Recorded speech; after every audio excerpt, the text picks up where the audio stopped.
Professor Kelley, I wanted to move on to a couple of other subjects before we end today. I want to turn to the opening statements beginning today in Minneapolis for the trial of former police officer Derek Chauvin, who killed George Floyd last May by kneeling on his neck for over 9 minutes. Floyd's death set off worldwide protest movement. Chauvin is charged with second and third-degree murder as well as manslaughter. The jury made up of 1 black woman, 3 black men, 3 white men, 6 white women, and 2 women who identify as multiracial. George Floyd's family and friends came together yesterday for a vigil in Minneapolis. This is one of Floyd's brothers, Terrence Floyd.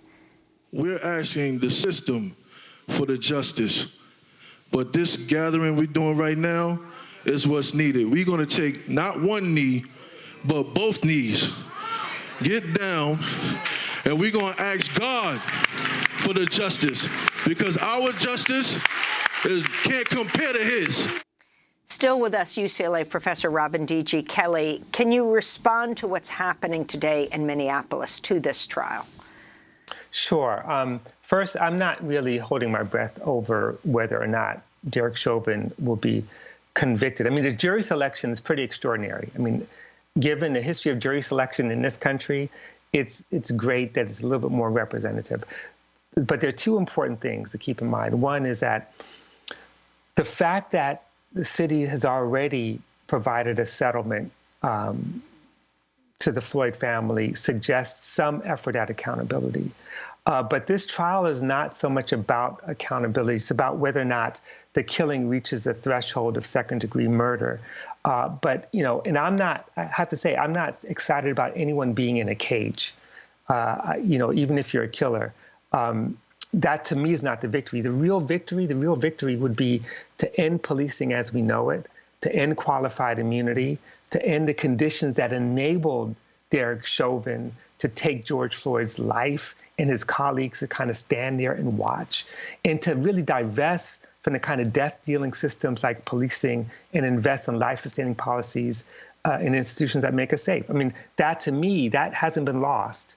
And that's what that struggle was about in the first place. And to me, that's what could vindicate, if vindication is even possible, the murder of George Floyd. And I also wanted to ask you about this historic moment in Evanston, Illinois, historic for the whole country. The city council has agreed to pay black residents reparations for historic housing discrimination, making it the first U.S. city to adopt such a measure. We talked to Evanston City Council member Robin Simmons Friday about this vote. What we passed actually was in 2019, a resolution to provide reparations to Black Evanston residents. We passed it with funding from our cannabis sales tax with an initial commitment of $10 million. And what we passed on this last Monday was the first disbursement or the first remedy, which is going to be in the form of a housing remedy, $25,000 direct benefits to eligible Black residents for home equity, home wealth, acquisition or purchase, any type of improvement, but something that will build wealth through home equity. Professor Kelley, your response to what's taken place, and do you see this as a grassroots approach to dealing with this from the bottom up, considering federally it has not been dealt with? Exactly. Yeah. I mean, I think it's historic, and we're seeing the same thing beginning to happen in places like Vermont and elsewhere across the country. $10 million, that's a good start. And I get the idea, which is that, you know, that part of what this reparations campaign is trying to do is address the wealth gap, especially around real estate. But I have to say, I'm a little bit, I'm concerned sometimes because, one, when you pay out when reparations are paid, sometimes that shuts down all conversations about other kinds of inequalities that are produced by historic racism. And we have to ask ourselves really hard questions, like, for example, what does it mean to secure Black property ownership as reparations on stolen land? How does that change kind of racialized property values? I mean, if the property values in Black communities are still lower, how do you address that?